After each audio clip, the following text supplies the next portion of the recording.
This episode is brought to you by BigMooseCoffeeCompany.co.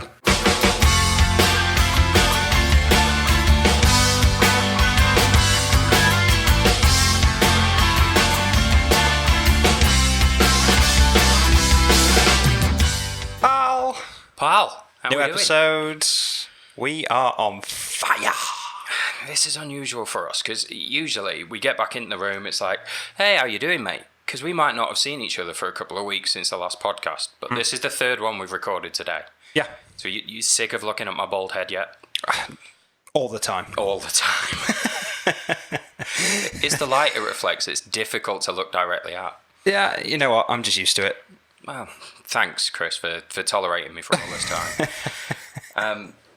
But the thing is, people are recognizing you now. We've had it a few times. Like, oh, you're the guys that do the baldcast. The baldcast. Yeah. You guys are the ones that do the podcast, and they don't go, oh, Chris. You know, they go, No. oh, you're the bald guy. It's becoming part of our podcast. So. Bald guy with bright red glasses. Yeah. Yeah, I've pigeonholed myself now. I can draw basically like a stick figure version of it, and people know it's me. Yeah, exactly. Yeah. So thank you for making our podcast so popular with your baldness. You're welcome. And thank you to the poor genes that led to me losing my hair at the age of 24. We could actually thank our amazing guests that we have. I think we've got another one on now. I know we've got another one on now. Yeah, funny you should mention that. We are recording this for a reason. There is another person listed on this line. This is a guest that I've been looking forward to sort of getting on the show for a good while. Who I've bumped into in my other guise as bald media guy on the Spine Race. There you go. For anyone who heard that little chuckle in the background there with an Irish lilt, today we are speaking to Eoin Keith. Hello. Hello. Welcome to the podcast, Ian. Thank you. And also thank you for helping us establish just before we started the mics that it is Ian. It is indeed, yeah. So a long-standing point of confusion, but yeah, it is. No, it's good. We've got that out the way now. That's definitive. We own that on the podcast. We've finally answered that question. You're welcome, running community. Ian, how are you doing? I'm doing well enough, thank you. You feeling pretty much recovered from the spine? I guess it was pretty much. There's still one blister that isn't 100% healed, but I'm back running and cycling. Not particularly fast, but I'm back moving, which is always good. I mean, the blisters now, that must just be like a yearly cycle. Like the Forth Bridge, you've just got the last one sorted as you start the new ones coming. My feet are actually pretty good, and I don't get them that often, but the spine this year was so muddy that it was, trying to pull your shoes off a lot of the time, and eventually, so if they weren't absolutely 100% tight, something was going to go, and that's what happened. But some years I can get through it almost no blisters, but yeah, you usually get something on the spine. It's so horrific in some way or another that it's just going to find you. Although I did see a few people who had almost perfect feet, apart from the fact that they were elephant's feet, but no blisters or anything like that. Yeah, just like they've been inflated. Yeah, exactly. Someone blew them up. We've kind of jumped straight in here to talking about Eoin Keith and the spine, and the two names are pretty synonymous with each other, but you remember the much longer running CV than that. So for anyone who doesn't already know the name Eoin Keith, how would you describe yourself as a runner, and what are some of your bigger achievements? Let's rattle through a CV. At this point, I'm a old school runner or a veteran runner, literally and metaphorically. I first started running when I was 30. I did my first marathon then, having come from a non-sporting background, basically. Well, I'd done hill running before, or hill walking before that, and a bit of mountain marathons here and there. I did my first marathon age 30. Discovered, unlike in school where you spend your time sprinting, and a good result for me would have been second last as opposed to my normal last.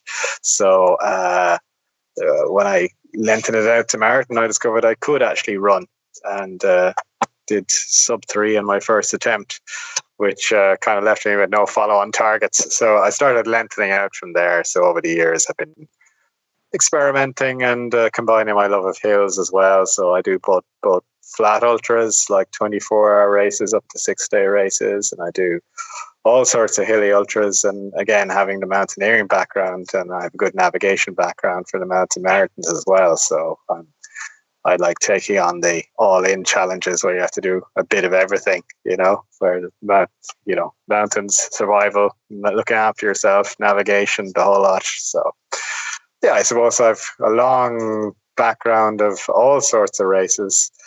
Someone asked me recently what my bucket list race was, and I realized that I've actually managed to knock off most of my original bucket list events at this stage because I've been at it so long. So I'm actually starting to have to get another set of bucket list items, which are going to be even harder to fulfill. There's a gauntlet thrown down there for Kris. You're going to have to come up with something crazy enough for him to do. Challenge accepted. Oh no. Yeah, well, you talked your way right into that one. I did. A couple of world records under the belt as well, I believe. Yeah, probably my best ever run was breaking the record for running the length of Ireland, which in my case I did from south to north, Mizenhead to Mallinhead, which the record I broke was 3 days, 15 hours, and I did it in 3 days, 3 hours, 47 minutes. Which, that's a big old chunk of time you took off there. It was a good chunk, yeah. And it was kind of like the culmination of all my experience coming together to get that one right. And I had a great support team working me through my old adventure racing team, because I used to adventure race as well in a big way, which is and that had me doing also out in the mountains and long multi-day races. So no better support crew than an adventure racing crew, because I know your weaknesses and your strengths inside out, and you're used to seeing each other in adversity. So yeah, that was putting all my running experience, my multi-day experience, my sleep deprivation experience, and sort of logistics experience all came together for that one, and just ran a nearly perfect running event for me. And it finished in Donegal in Ireland, which is a notoriously wild county, but we actually managed to finish in sunshine eating ice cream, which is probably the biggest miracle of the whole thing. But yeah, that was a huge bucket list item as well, because I'd spent about a decade thinking about it, and just finally got to the point where, okay, I have to knock that off. I did it. Now, fantastic. So I guess, is this sort of what led you into the spine? When did you first become aware of that race? I actually can't remember. I think I must have seen it on Facebook or the internet somewhere that the race's existence, and being a non-stop multi-day in winter. I'm the kind of idiot who would find that attractive as an interesting looking challenge. So I was early enough, I suppose. That must have been the third or fourth event was the first one I took part in. And yeah, it just seemed like an obvious thing to do, because it was a time of year where I hadn't got a whole lot else going on. Well, I had actually, because there's a race in Ireland that happens around the same time called the Art O'Neill, which is another great race. But it's about 60 or 70k, and it follows Art O'Neill was an Irish rebel who escaped from Dublin Castle. He was held prisoner there, and he escaped at midnight one night and made his way through the city and down into the hills of Wicklow. And the race recreates his route, but unlike Art O'Neill himself, the idea is everyone survives and lives through it. So it's a good race, and I ran it for about 3 or 4 years and managed to, by various means, win it every time I ran it. So that was a record I was kind of hanging on by my fingernails. I was thinking, okay, I got to get out now before someone actually beats me. So the spine was a perfect excuse to go off and run something that actually suits me more, because it's so much longer. Because definitely the longer a race is, the better I am at it generally. Especially now I'm getting older. My speed is evaporating, but my endurance is hanging in there. So yeah, so it just attracted me for all the wrong reasons, because it's so difficult and so long. Yeah. I know over the course of the few years you've been doing that race, you've sort of had course records, numerous podiums. What is it that makes you do it over and over again? Because you talk about bucket lace wrists. Bucket lace wrists? Bucket lace wrists. Race yes. Yeah. I knew there were 3 words in there somewhere. Somehow, yeah. Yeah. Often these are races you'll go out and do once, or you maybe only get the opportunity to do once. Well, yeah. Not that I'm trying to put you off, Ian, but why? Why do you keep doing it?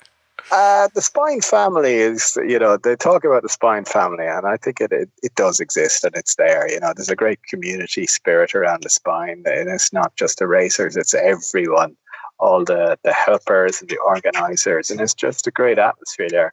And at this point in time, I enjoyed the race so much that I certainly this year, when I said I wasn't going to do it again, and I started realising that I'd probably spend the week in work staring at the dots moving across the screen, and probably be equally productive to actually be a dot moving across the screen than to actually be just standing there in frustration wondering how would I be doing in this race. Better just to bite the bullet and go and do it. Yeah, exactly. So that's what draws me back in, basically. Well, you're welcome. So yeah, I understand that. What about the race itself? It's a pretty iconic course, the Pennine Way, and every time you've seen it, it will have been different. You talked about this year being the muddy year, which I've heard from a ton of people. I think there were quite a lot of lost shoes up and down the course this time around. I was close to it myself at one point. Yeah. yeah, I bet. Has it been drastically different each time you've gone in? Not drastically, but it's been different for sure. The fundamentals are still the same. You're still going to get the bad weather. You're still going to have to get your nav right. You're still going to have to deal with the sleep deprivation. Probably the most different year was actually the first year I did it, oddly enough, because that year was the year it got halted twice because of the hurricane force winds that were so strong that we couldn't stand up at points.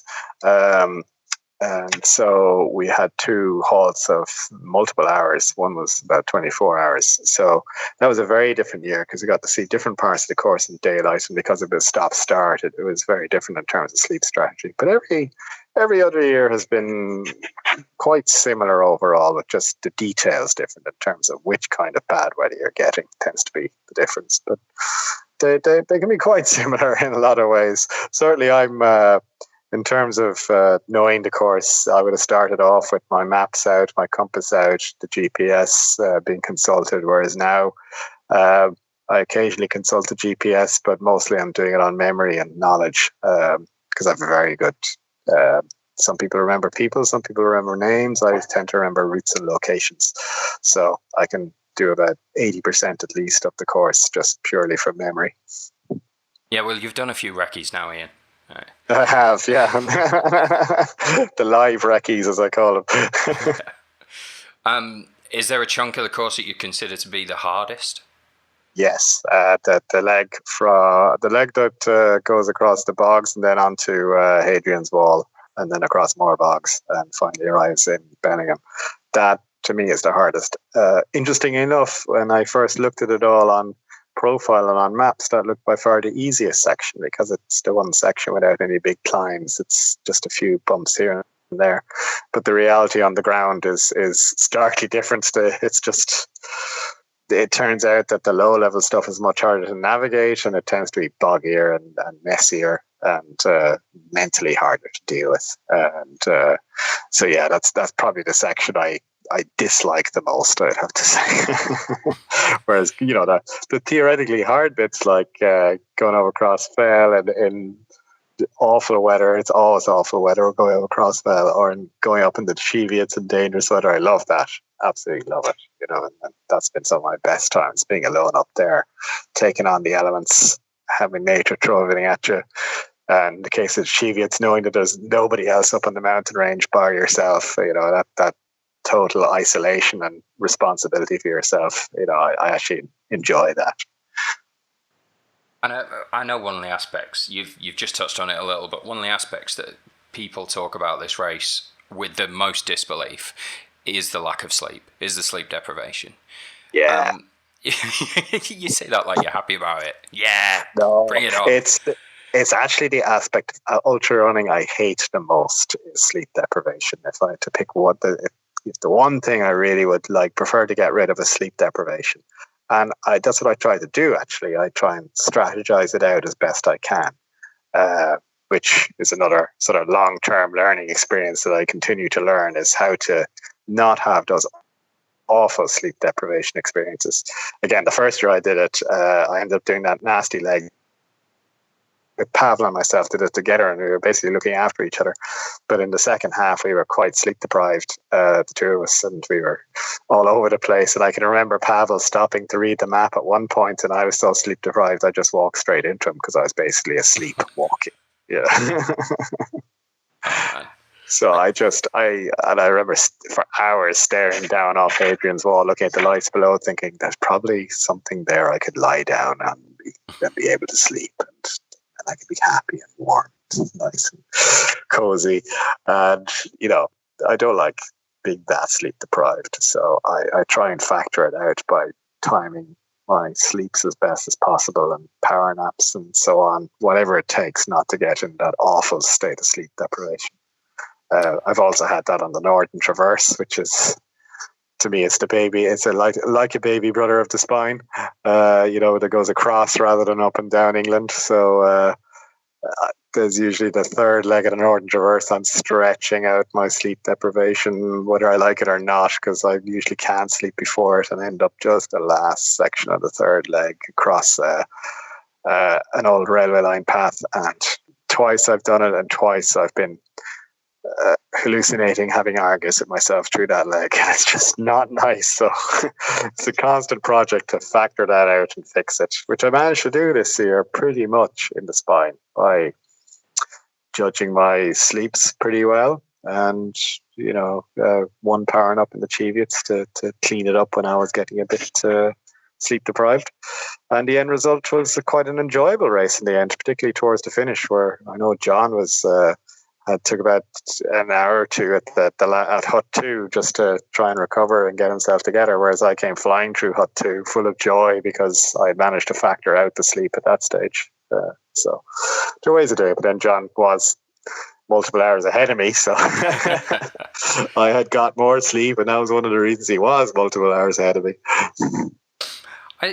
How much, you talk about a power nap, what constitutes a power nap? For me, a power nap is sort of something under half an hour. And you feel a very noticeable benefit from that during one of the races? Oh, yeah. I can remember doing an adventure race here in Ireland. It was actually the European Championships of Adventure Racing, and my team, we were all feeling a bit tired, and I was a navigator, so if the navigator feels tired, he gets to rule, we need a power nap, or else we're going to be in trouble. So I called a 10-minute power nap, and after about 3 or 4 minutes, the midgies started biting, and that got me up and screaming, "That's it! I can't stop anymore."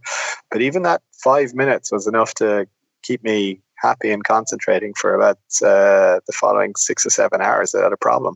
So it just shows, even small naps can recover you in a big way. And sometimes I've done 6-day races, which are the purest, the equivalent of 24-hour races, except stretched out to a ridiculous amount, where you're running short loops, in this case about 1 kilometer, as often as you can over the course of 6 days, and you sleep when you want, and you can figure out a lot and fine-tune a lot over those kind of races.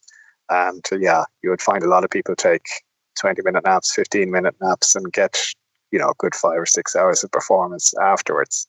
So you can mix the same with when I was running Mizzen to Malin. I took over the course of those 3 days, 3 hours, I took 2 2-hour sleeps, but I took about 3 or 4 10-minute naps as well. And those 10 minutes that naps were the middle of the day ones, which were to get me through the sort of siesta time lull, and then the longer sleeps would be in sync with the circadian rhythms. When the sun goes down, that's when you start feeling tired, and that's when you need to grab a big sleep. That's when you start feeling tired. Well, yeah, that's when it screams at you. I suppose that's when it becomes so overwhelming that you're not thinking about anything else. But when do I sleep? How do I sleep? When I sleep? I need to sleep. And hallucinating with yourself, having arguments about it. Now, there's 2 types of people listening to this podcast at the minute. There's the ones that are listening, they may be driving along now, listening to you tell that story and going, there is no fucking way I'm ever doing that. But then there's the other half going, yeah. Yeah, I'm gonna be. And even though you say that you don't like the sleep deprivation, it sounds like you pick races that require it because you're already Yeah. recalling back on all of your adventure races and all of these other races prior to the spine. So you must have looked at the spine and gone self-nav, sleep deprivation, and it's either a decision in your head that, oh, I'm good at that, I should do that, or I absolutely love it when you end up having 20 minutes sleep in a week. or whatever it takes to get the spine. So that well, even I though don't love it at the time, but I do love it afterwards. It's definitely been a fun. But yeah, it's kind of part of the good thing about long distance racing. The longer it is, the more it's a game of chess, if you know what I mean. That the strategy comes into it and the mental aspect comes into it. And I do love that. I love the racing aspect of racing and the tactical aspects. And I've always said I prefer to outthink people than to outrun them. If I have to try and get in front, that's the way I like to do it, and that's the way that I find most enjoyable. So that's all part of it, how you handle that and how you deal with that and how you learn your own ability to deal with this and what you need to do. And it's a constant learning, and you're pushing ahead of the science, really, because sports science really doesn't go that much beyond marathon distance in terms of useful information. After that, we're basically writing the books essentially by our own experiences, and doing a lot of things that would have once been said were not possible, So it gets very interesting. We've had researchers along on our races and along on the spine, actually, now I think of it, studying pretty much exactly these sorts of things, because you are, at the edges of human research on what you can do under extreme sleep deprivation. Yeah, absolutely. When you hit the point where you know now, I'm going to need to get some sleep in soon, it's obviously extremely difficult then to manage your decision making. What sort of techniques do you have for keeping yourself going in the right direction, keeping on top of your admin and stuff when you are that tired out on a race? Well, as I say, the trick in my case is to try and not get that tired and to plan it in advance so that doesn't happen. But, it varies in the context, to be honest. In something like the spine, the good thing, I put that in inverted commas, is you really don't have much choice because it would be too dangerous to stop. The thing about racing in Ireland or the UK is that it's so wet, particularly in the spine where it's winter, that it's too dangerous to stop, essentially. The safest thing is to keep going. And, that overwhelming self-preservation is the one thing that will drive you forward to get to a safe place to sleep. So in my adventure racing days, one of the things that I have to watch in planning is to make sure that, we would be close enough to somewhere safe to sleep when the time came that we would need to sleep. So I'm used to sort of strategizing about that kind of thing. And it's just another thing to take on board. But if I am getting the darkness of real sleep deprivation, that's really what keeps me going in those kind of races. The simple fact that you have to, that you could die if you don't. If you try to take a lie down in the middle of a bog, the bog is going to kill you, just out of hypothermia. Yeah, so for anyone listening into this that was hoping for a few tips on how to manage sleep deprivation on the spine, the answer is remember you'll die if you don't manage this properly. Yeah, it's a good motivator, yeah. Burn your boats and all that. Yeah. You're in it now, you better keep moving. Yeah, which is why sometimes you end up sleeping in weird places, but they are actually effective. And you could get the most amazing deep sleeps if you're not sleep deprived. I haven't had many outside sleeps in the spine. Mostly I managed to hit the aid stations, but I do remember having one sleep under an old railway bridge, and that was perfect because it was dry. And that's all I needed. And, it was only a 10-minute power nap, but it worked. That's a night in a travel lodge to a normal person. Yeah, that's basically what it felt like at the time as well. When the alarm goes off, you're dragged out of this beautiful, happy place back into, oh my God, am I here? Oh no. Do I have to really do this? And you do. Yeah, you really do. I suppose the big motivator is the bed is at the end, right? Get to the end. And it's that stretch into bed though must be amazing. That post. It is. Get home. Oh, you really shower appreciate it. That initial stretch out must be heaven. Even in the middle, like at the stop in Middleton, I think CP4 this year, they had nice, proper, comfortable beds in the hostel, and that was just luxury. It was a really joyous thing to lie down and have a beautiful warm sleep. You really appreciate it in a big way. It's the simple things become really important. The fundamentals. You do very much get in touch with the fundamentals. I was talking about it earlier with the circadian rhythm. Sleep is part of that, and everything. All the fundamentals become very obvious very quickly. I think that's true across all ultra running, isn't it? Whatever kind of event you do, whether it be in your local area or far away, you come back with a different sense of reality again, don't you? Absolutely. Appreciate the little things, family, well, they're not little things, but you appreciate family, friends more, the time with them, the quiet time away from phones, stuff like that. Yeah, the proper things in life, as you say, you get to appreciate the fundamentals and how lucky you are that for most of our lives the fundamentals are good, and I think it does give you a greater appreciation for that. You certainly, when you get stressed on the fundamentals, you certainly learn all about it. I'm just remembering one of probably the most deep fundamental drive I've ever had is when I get really thirsty. I mean, I've only been really, really thirsty about 3 times in my life, but my God, it becomes so overwhelming, that quest to find water. It's, unless you've experienced it, it's hard to explain. It's so dominant, and then you realize, we're so lucky most of the time. We don't even get that feeling, Yeah, it's a feeling that you're alive and also close to death. So I'm guessing I might be able to guess where one of these places were where you were dehydrated, but one of the races that you've done relatively recently that I have a particular interest in was the UTMB Oman. Yeah. So I believe you did pretty well, right? Yeah, I won the 170k version of that, which is the longest version of it, and I still in a bit of disbelief that I actually managed to win a UTMB franchise race, because that's pretty unbelievable from my point of view. I went in hoping to do well in my age category and probably win it, but to actually win outright was unbelievable. So I'm still on a high after that. It's a relatively new race, right? It's that was the second year of it. Yeah, right. Yeah, the first year they just had a 135 kilometer course, and this year they had three lengths, 50, 135, and 170. So, me being me, I went for the big one, where they not only lengthen it out, but they also added the biggest mountain in the Arabian Peninsula into the middle of it as well. So that suited me nicely. Plus, I actually do, despite doing the spine, I'm a warm weather person underneath it all, so I actually do enjoy being out in the desert or at the warm environment with blue skies and sunshine. So, yeah, very enjoyable race for that. And funny enough, it wasn't the race where I got that thirsty feeling at all, because I was well on top of it, so there was no real problems there. The biggest issue there was the race is so technical.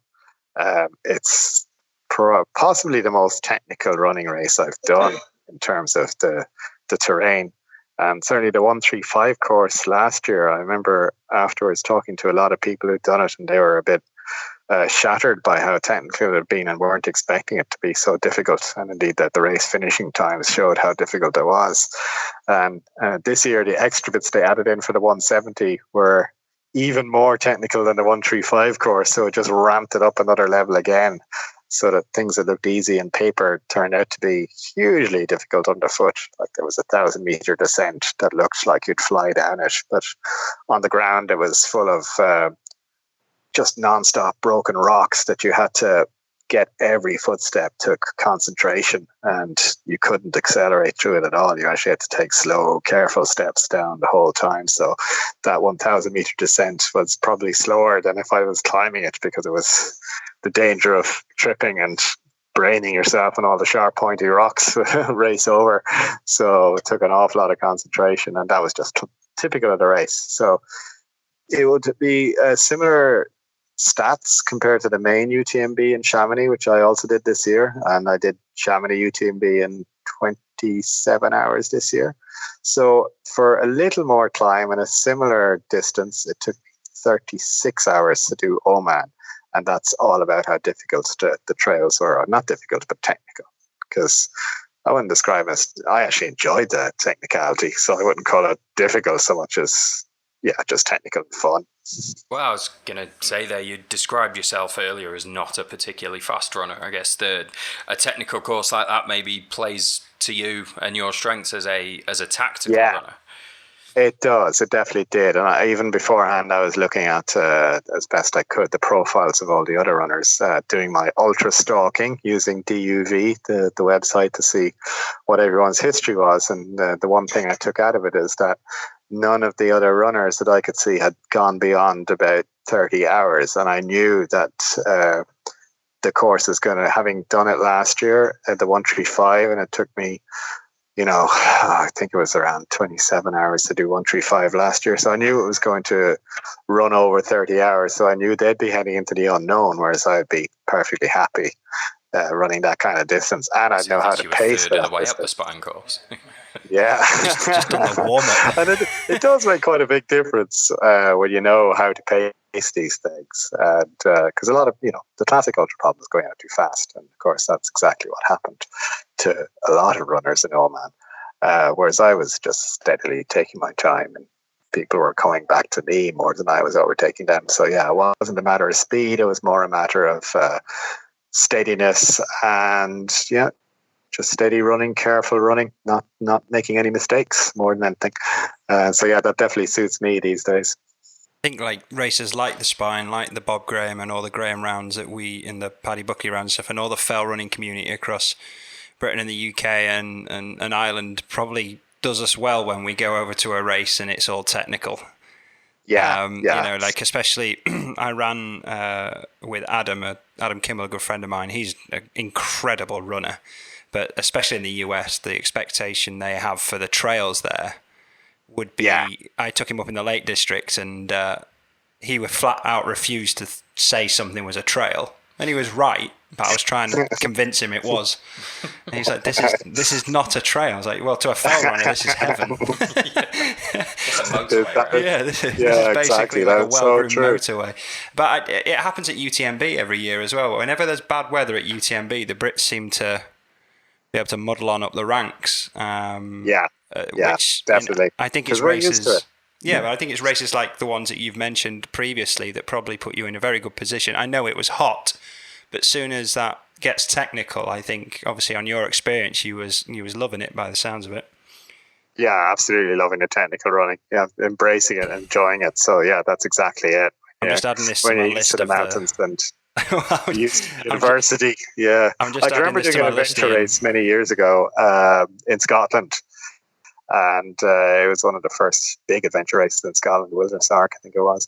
And we had an unforecast Scottish storm, proper Scottish storm, with the sideways rain coming, being blown at 100 miles an hour or whatever.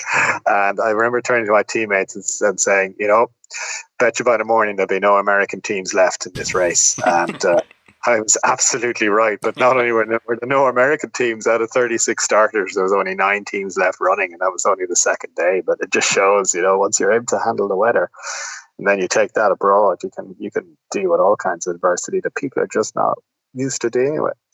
Because I knew in the case of the Americans, in America, you can kind of, what we were talking about with sleep deprivation, if you are feeling tired in an American long distance race, you could probably just go off to the side of the trail and lie down. Whereas you can't do that in the UK or Ireland because everything is so wet. You just can't do it, even in the middle of summer. Most things are just too wet to go lie down. So it's a different form of approach. And yeah, the trails are rougher.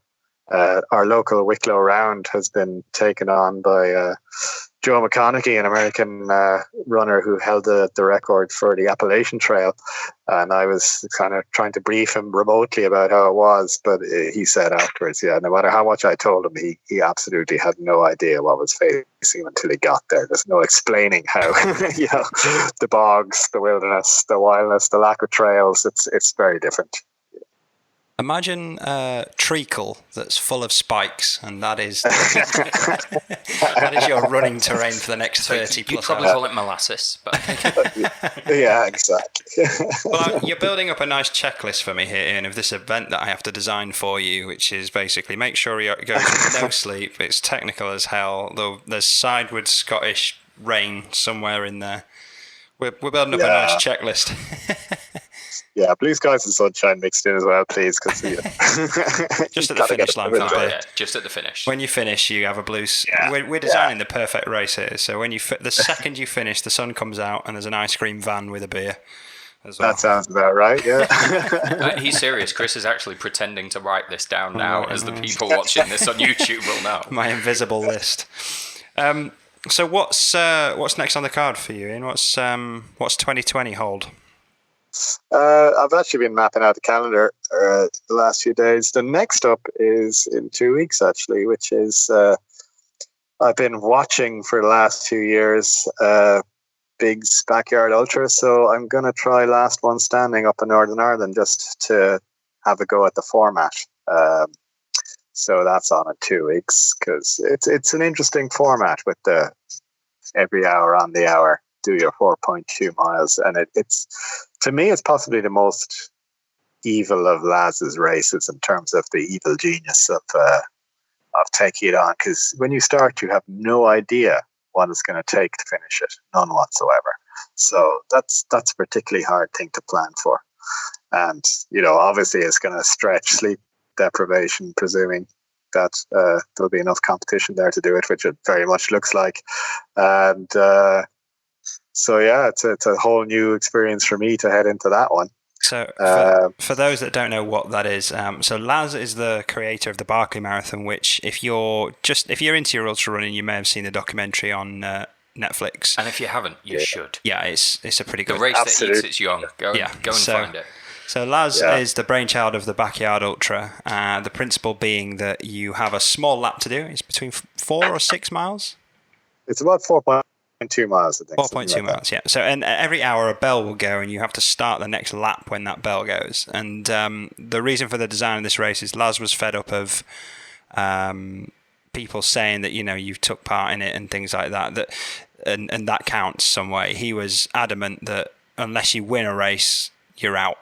So he designed this race. It has no distance. It is literally last man standing, and you tend to attract the Eoin Keith of the world in mass, who worse than that, much worse than that, who sadistically start that day not knowing whether it's going to be a 4-day job, a 1-day job, or potentially a month.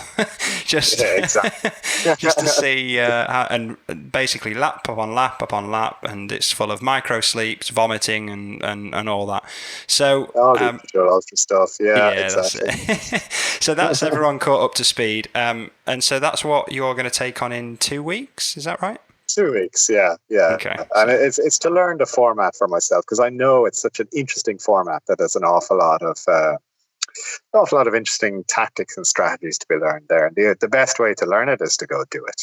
Yeah. You can theorize away all you want, but theory will no plan survives contact with reality. So you got to experience reality. And it's a good philosophy, actually. If you're ever thinking of going for a race, just go for it. But, remember the first one is the recce. So I usually treat most events as a 2-year project. If I really want to have a go, the first one you learn it, the second one you really go for it.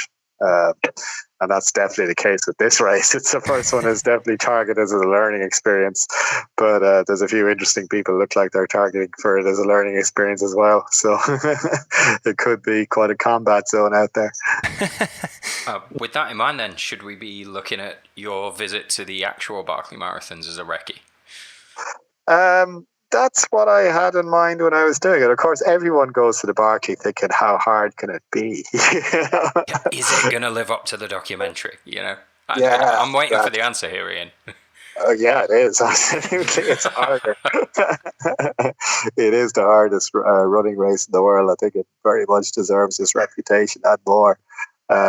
It's got something that will find you no matter who you are. And but it is an experience of a lifetime. To even take part in it is outstanding life experience. So yeah, I would like to get back to it, having done it once, because I learned so much in my first go that I would like to actually apply that and see if I can actually get a little further the next time. First obvious thing to do is not break a collarbone in the middle of it, you know.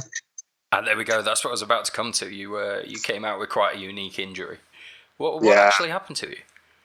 It was very simple. I slipped on a wet rock. On a lot of the hills there are granite capped, so we were walking along the tops of there was 5 of us together at that point, and we were walking along the tops of one of the granite top mountains, big huge rocks, and it was absolutely hammering rain at that point, and I just took a slip and went flying, landed on my side. I knew straight away I'd broken the collarbone, because coming from a mountain bike background, I've very little collarbone left to break at this stage, and that must have been number 5 or 6, I would say, of collarbone breaks.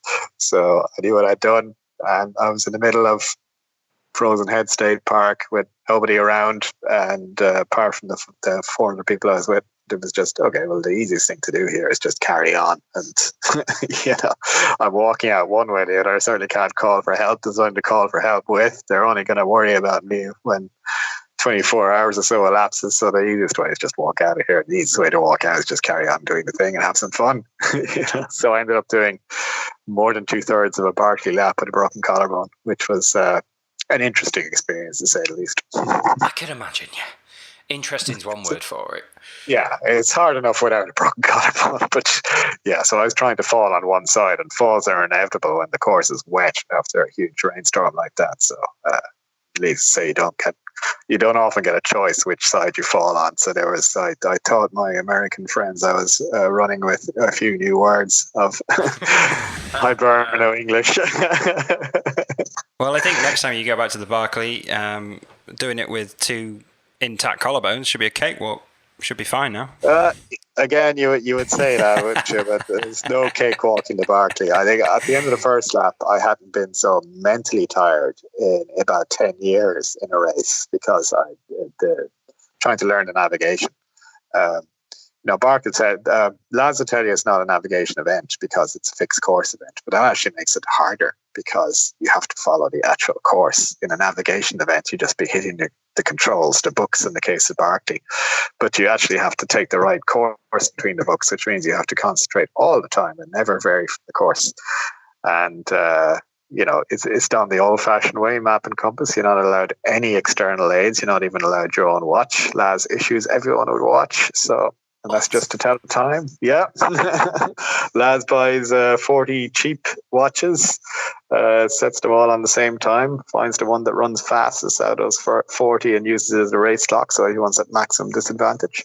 And all the usual Berkeley tricks in there. You don't get your watch until 1 hour to go, because otherwise you'd know what time the start was. And, that's just max. The mystery right up to the start time. I love the fun and games and the mind games. I think a lot of people get intimidated by the mind games, but I actually enjoy them. I should probably say that out loud in public, but I do enjoy the mind games. I can't imagine Laz is listening to this, but if he is, you're going to find an extra few twists and turns in that course when you get back. You could be sure. Your watch is going to be a sundial that you have to carry around with you. This huge granite sundial. That's yours now. That'll be about right, yeah. Well, I mean, if you're not impressed by that CV and that mental attitude, I don't know what can impress you. Most of the toughest races in the world, if not the toughest, have been ticked so far on the bucket list. The ones that haven't been fully ticked, you're going back. They've been recce. To tick, yeah. Well, not all of them. There's one on the bucket list that I'm nowhere remotely near to doing, because it's so hard to actually take part in, which is the longest race in the world, which would be the Sri Shimnoi 3,100 mile race in New York, where you run around a 1 mile block in Queens till you've covered 3,100 miles, which takes about 40 or 50 days. And hence the reason why I haven't done it, because I actually have a normal job. So taking 2 months out to run a race is a bit of a big ask, but that's left on the bucket list for that reason. That is one you're looking at. Well, it's one that's on the. It's not. I wouldn't say I'm looking at it, but I'm aware of its existence. Let's put it that way. And very much aware of its existence, and it's again because it's so insane. It's one I would love to have. In theory, I'd love to have a go at it. Probably hate it while I'm doing it, and love it after I'm finished. Which is how the 6-day races tend to work for me as well. Unfortunately, again, in my case, the longer the race, the better I tend to be at it, even though they tend to be the ones where you actually go through the most actual suffering in the end. By day 50 or 51 of the 3100 race, presumably you'll be sprinting then? No. Oh, yeah. Should be no problem. Yeah, and to explain to people what that race is, to explain to people what the race that is, it's as simple as Ian just described. It's 3,100 miles, 1 mile lap, round a block in New York. Yeah. Simple as that. Yeah. It's Queens, isn't it? There's Reach In. We actually interviewed Abigail Sherrington, who's had a lot to do with that race back in the first season. So that's fascinating. Basically, someone's just gone, mile loop around my house, fancy having a go this amount of times. 52 days is the cut-off. One city block, nothing else to see. I mean, you say you've done some 6-day racing and stuff as well. That's a completely different thing, I think. Although it might have the sleep deprivations and the tactical elements to it, at least during the spine, there's a lot to see. You know, even if it's dark, there's a lot to occupy your mind. You've got all the navving to do. You've got to watch your footing. How do you manage 6 days on a small loop? Well, you absolutely nailed it there in terms of the difficulty. People would think, if they looked at it objectively, that something like the spine would be difficult because, you have to, as you say, look after yourself, survive, do the navigation, deal with the weather, but that's all distractions and that's all things to do, tasks to do. Whereas running around in circles for, the same 1K, whatever loop for 6 days is absolutely mind-numbing, and that makes it far more difficult. Plus, every lap you have the opportunity to stop because you're passing the aid station, so it's the temptation to stop and the ease of stopping is so much higher that it's so much easier to give up then. Whereas, as I was saying with the spine, quite often you don't have the choice except to keep going, which means you've only got a few places where you really have the choice to give up. So the actual 6-day style races are probably for me the most intimidating races I've done and the ones I'm most afraid of, even though they're, the middle of the city, quite safe. But mentally they're a huge challenge and physically they're a huge challenge as well, obviously, because they take it out of you because you're trying to maximize it. So you're really pushing absolutely everything. And I've only managed to do 2 of them so far in my life because they take more out of me than any other race. I can't imagine you would finish that race and be the same person mentally. There's got to be some form of PTSD that's handed out. Well, I was certainly several kilos lighter, to say the least. I did the first one I did was in New York, also Sri Shimnoy, the same gang who organised the 3,100 mile race, basically, and Abigail was there. And I remember catching sight of myself in the mirror after I finished and bursting out laughing because I was just completely transformed. I was half the person I was in terms of my body weight, plus I had turned a different colour because I'd been wind-burned and sunburned for 6 days being outside in a park in New York, and it was hilarious to me. The other funny thing was the race wasn't over. I'd just run far enough that I knew I couldn't be caught. So I actually did a radio interview about winning the race before the race is even over. So this could be very embarrassing if something goes horribly wrong here. I was in second place and I was listening to that radio broadcast. I'd be fuming. Oh, you'd be so motivated, but I was literally 50 miles ahead. So it was pretty much impossible. One of the things about any race like that where you can quit at any time, I saw Laz on a video recently describe it really well. So he said that the races where you can quit like that, like in his backyard ultra and stuff, it's like you're hanging from a ledge on your fingernails. You're clinging to stay there and hang on, but the ground below you is only an inch away. Yeah, that's So, a good description. you've got the pain of like your pain running through your fingers and your arms of hanging on, but you just know if you let go, you're only going to fall an inch. You're just there. You're fine and you're safe. And that is probably the perfect way to describe that race. Is every mile you can go, I'm done, and you've got to somehow just get out. Choose to hang on to the ledge. Yeah. Yeah, and that was actually a perfect illustration of motivation. The fact that I walked off that race early because I had my motivation. And I kind of ran out when I hit 500 miles. I just couldn't think of any more motivating thing to keep me out there compared to going back to the hotel and having a shower and lying down in bed and getting a rest. So that's the trick, actually, to keep yourself motivated. And the fact that I had the race won because I built up such a huge lead. And competitiveness is normally the thing that keeps me motivated beyond all else. Keep everyone behind them, catch anyone in front. That's huge motivation for me. But different things motivate different people.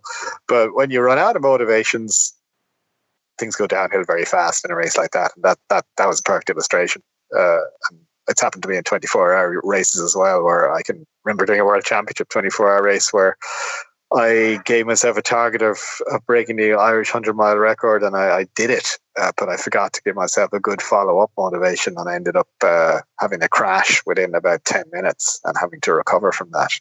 Then got going again by sort of finding new motivation of catching the guys in front, the usual sort of thing. But it was a good lesson in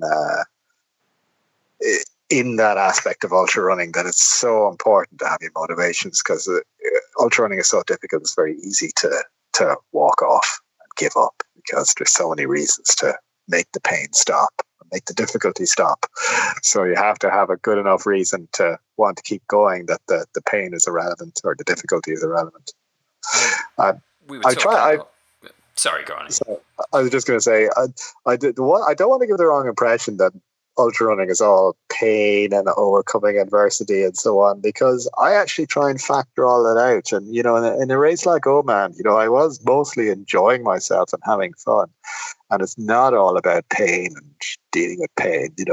As I say, you can factor that out a lot. Over the years, I've spent time learning what's causing the problem and then eliminating it, so that these days I tend to enjoy races a lot more. When I first started doing, for instance, 24-hour running, I'd have had very, very tired feet, which would have made the last 12 hours extremely uncomfortable. I don't get that anymore. So I can kind of enjoy the racing more now because, I'm not hurting as bad as I used to. I've learned how to factor it out. Same with what I was saying with the spine and the sleep deprivation, because I found that so uncomfortable. I just worked on how to eliminate it. So this year, I had a more enjoyable race as a result, because I never got that sleep deprived. Got a bit sleep deprived, but the last 10 hours is one of the most fun 10 hours I've had all in any spine race. So it's not all about the pain, despite the way ultra runners talk. There's a lot of joy in it. We wouldn't be doing it if we weren't enjoying it. Well, I guess both me and Kris leant into the microphone then. Sorry if you're wondering what we said when silent. No, after you, sir. Yeah, no. We leant in, looked at each other, went, yeah, he's nailed that, hasn't he? Yeah, pretty much. I mean, as notes to end on go, that's pretty much up there. It's so easy to get bogged down, and I think a lot of... I think it's moving away from it now more towards adventure, but you could well be... It's understandable to look at ultra running from the outside and be intimidated by the idea, and to think that these people are all just going in it because they enjoy a sufferfest. But actually, there's so many wonderful experiences to be had along the way. Absolutely. Yeah. It depends what your poison is, but I think the way that I always used to describe it to people was, it's just the confidence in yourself, knowing that little things, right? When I'm driving on a motorway and my sat nav says I'm 100 miles from my location, I know I ran that. it's just a little thing, and then I just kind of go, yeah, I can. Yeah. If it wouldn't be pretty, but if I had to get out the car and do the rest right now, probably might. Yeah.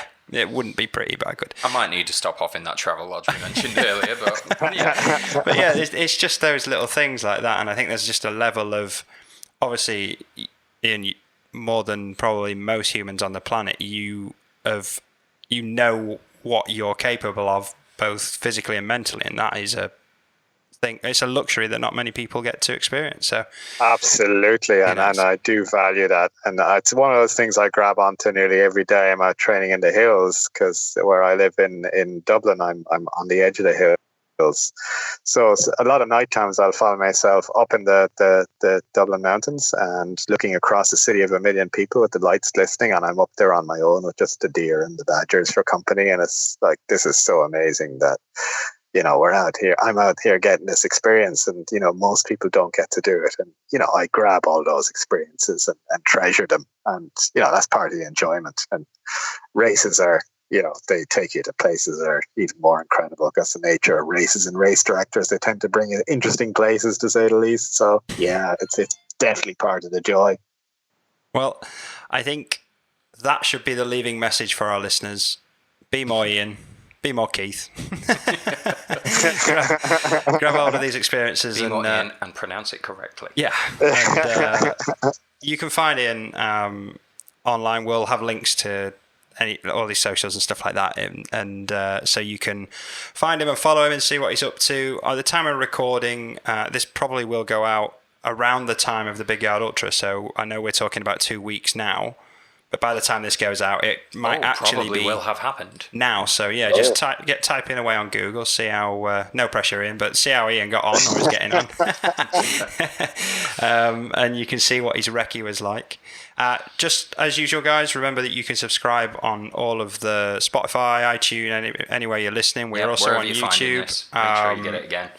I don't know when it's going to be out exactly, but our Desert Ultra documentary is either out or coming out very soon. So keep your eyes out for that, and we will see you in the next one. Eoin, thank you very much for coming on, mate. Really appreciate you taking the time. Catch up with you. Thanks for having me. It was a pleasure. We'll catch up with you on the end of the next adventures. Ta-ra! Bye.